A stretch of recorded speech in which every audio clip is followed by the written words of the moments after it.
बच्चों को भी खान हुआ करते हैं, जंग करने के भी आदाब हुआ करते हैं। हम ये नहीं कहते हमें कोई पैगंबर दे दे जो फकत तेरे आगे झुके वो सर दे दे, जो फकत तेरे आगे झुके वो सर दे दे। लश्करे फील जिहालत पर उतर आया है, लश्करे फील जिहालत पर उतर आया है।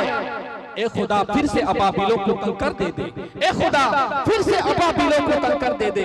माइक पर हजरत अल्लामा मौलाना ज़यीमुल इस्लाम साहब कासिम दामत बरकातुहुल आलिया से गुजारिश करता हूँ हजरत माइक पर आए और अपना वालिहाना व नासिहाना कलिमात से हम सबों को नवाजें। नहमदुहु व नुसल्ली अला रसूलिहिल करीम, अम्मा बाद, फ़अऊज़ु बिल्लाहि मिनश शैतानिर रजीम, बिस्मिल्लाहिर रहमानिर रहीम।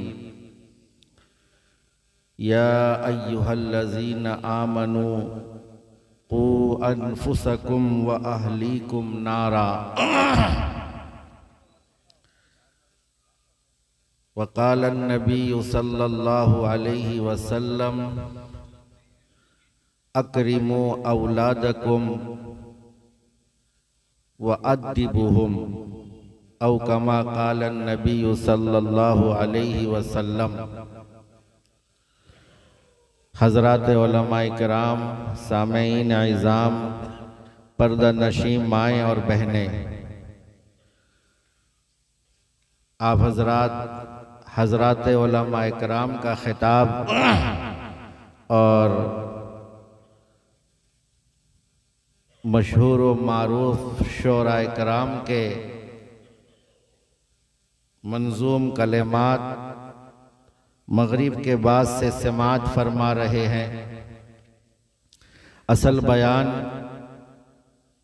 हज़रत मौलाना मुफ्ती कारी सैयद नकीबुल अमीन बरकी कासमी दामत बरकातुहुम जो तशरीफ़ ला चुके हैं, थोड़ी देर में स्टेज पर जलवा अफरोज़ भी हो जाएंगे। असल खिताब उनका होगा। अजीज़म हाफिज़ आरिफ सल्लमहु, वो बेचारे हमसे बहुत वालेआना ताल्लुक़ रखते हैं। उनका इसरार था कि मौलाना थोड़ी देर आप कुछ बोल दीजिए, उसके बाद मुफ्ती साहब आएंगे। इस मुनासिबत से थोड़ी देर के लिए मैं आप हजरात के सामने हाजिर हूँ। ये जलसा जैसा कि मालूम हुआ है कि इस्लाह मुआशरे का ही उन्वान से ये जलसा रखा गया है और इस्लाह मुआशरे के जो जलसा है, इस्लाह मुआशरे के जलसे में माशरे के अंदर फैली हुई बुराइयां, फैले हुए रस्म व रिवाज, उस हवाले से बात की जाती है।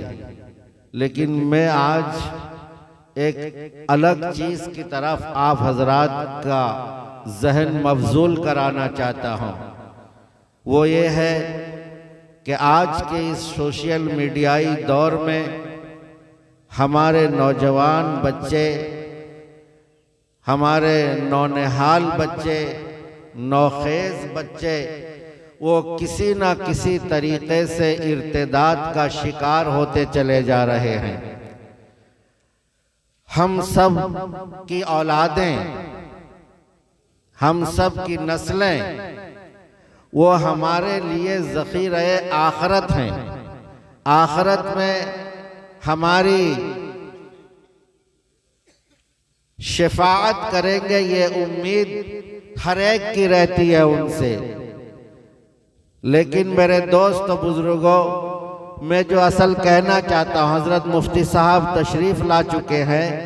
मैं 2-4 मिनट में अपनी बात को ख़त्म करूँगा।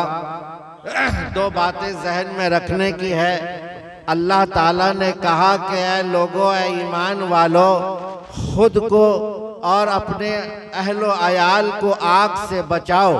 इस वक्त हम और आप सब की जिम्मेदारी है हम अपने आप को भी आग से बचाएं और अब साथ ही साथ हम अपनी औलादों को भी, अपने अहलो अयाल को भी आग से बचाएं। और हम अपने अहलो अयाल को आग से उसी वक्त बचा सकते हैं जब बचपन से उनकी सही तरबियत करते हुए लेकर जाएंगे, शुरू से उनको दीनी तालीम की तरफ रग़बत दिलाते हुए जाएंगे, उन्हें नमाज की तरफ उन मुतवज्जे करके जाएंगे। अगर हमारे बच्चे बचपन से दीन की तरफ माइल न हुए और सन्ने शऊरी को पहुंचने के बाद अगर उनकी तरबियत की भी जाती है तो बहुत जल्द वो उसको एक्सेप्ट करने वाले नहीं होते हैं।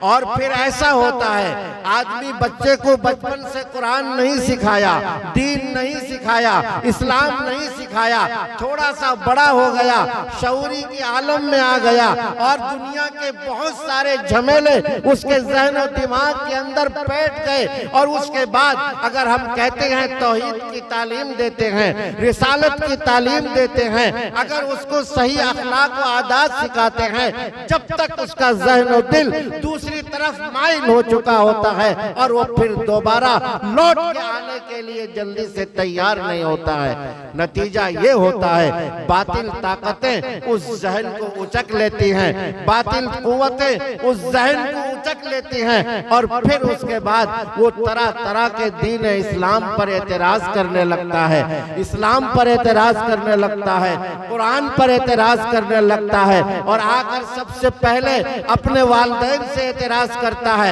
या अपने किसी अजीज के सामने करता है। अगर इत्मीनान बख्श जवाब उसे नहीं मिलता है तो फिर उसके बाद आहिस्ता आहिस्ता उसका ईमान मशकूक होता चला जाता है और किसी भी तरह तजल्जुल का शिकार हो जाता है। और आज के दिन में ये सिलसिला बहुत तेजी के साथ फैला हुआ है, चला हुआ है। मेरे भाइयों, बुजुर्गों और दोस्तों, ये औलादे अल्लाह की नेमत हैं और अमानत हैं। अगर इन अमानत को हमने साथ खयानत की, अगर इनके हुकूक को अदा न किए, जो छोटे छोटे बच्चे जो औलाद हैं उनके लिए हम दुनिया की फिक्र करें, उनकी जायदाद की फिक्र करें, मुलाजिमत की फिक्र करें, उनको मकान की फिक्र करें, अगर दीन की ना फिक्र करें तो याद रखिए आप अगर तहज्जुद गुजार भी हैं, आप हाजी भी हैं, नमाजी भी हैं, परहेजगार भी हैं, कल वो बच्चा कयामत के दिन आपको जन्नत में जाने के लिए रोना अटकाएगा, आपकी जन्नत की राह के वो मजदूद करने के लिए सामने खड़ा हो जाएगा। क्यों? क्योंकि अल्लाह ताला ने बतौर नेमत के आपको औलाद दी थी, अमानत दी थी और उस अमानत के साथ आपने खयानत की है कि उसको बचपन में कुरान की तालीम नहीं दी, बचपन में उसको दीनी तालीम से आरास्ता नहीं किया।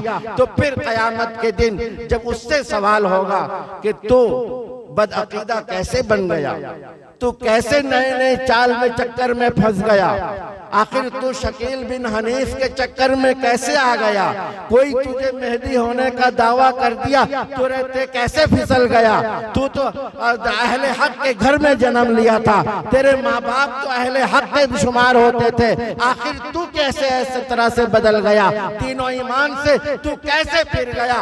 जब ये सवाल होगा तो वहाँ वो अपने माँ बाप का दामन पकड़ेगा कि ये सच है कि मैं नमाजी के घर में पैदा हुआ था, ये सच है कि मैं हाजी के घर में पैदा हुआ था, ये सच है कि मैं अहले हक के घर में पैदा हुआ था, लेकिन मेरे माँ बाप ने मेरी जायदाद की फिक्र की, मेरे माँ बाप ने मुझे पढ़ाकर दुनिया में आला तालीम देने की फिक्र की, मेरे माँ बाप ने अच्छा मकान बनाने के लिए फिक्र की। लेकिन अगर फिक्र नहीं की तो कुरान को सही पढ़ाने के सिलसिले में फिक्र नहीं की, दीन की बुनियादी बातों को बतलाने के की कोई फिक्र नहीं की, जिसकी वजह से अल्लाह आज मेरी ये हालत है, तो वहाँ वो दामन को पकड़ेगा।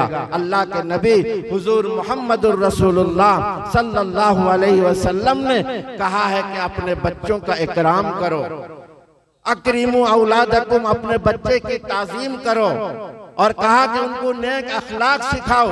और एक दूसरी रिवायत में फरमाया वह फिर वयगफिर, और अपनी मगफिरत का सामान तैयार करो। अल्लाह के नबी फरमाए, पता चला कि हमारी मगफिरत कहीं ना कहीं किसी ना एतबार से अपने, अगर हम दीनदार हैं, ईमान वाले हैं, नमाजी हैं, परहेजगार हैं, इन सब के बावजूद कहीं ना कहीं हमारी मगफिरत अपनी औलाद की सही तरबियत के साथ जुड़ी हुई है। अगर हमने अपनी औलाद को सही तरबियत नहीं दी और आज के चकाचौंध माहौल में, इन सोशल मीडिया के दौर में अगर किसी एतबार से वो गुमराही का शिकार होता है तो इंदल्लाह हर माँ बाप रिस्पॉन्सिबल होगा क़यामत के दिन। अल्लाह ताला हम सब की औलादों को नेक सालेह बनाए, दीनदार बनाए, ईमान और इस्लाम पर इस्तिकामत के साथ जिंदगी गुजारने की तौफीक अता फरमाए। व आखिरु दावाना अनिल हम्दुलिल्लाहि रब्बिल आलमीन।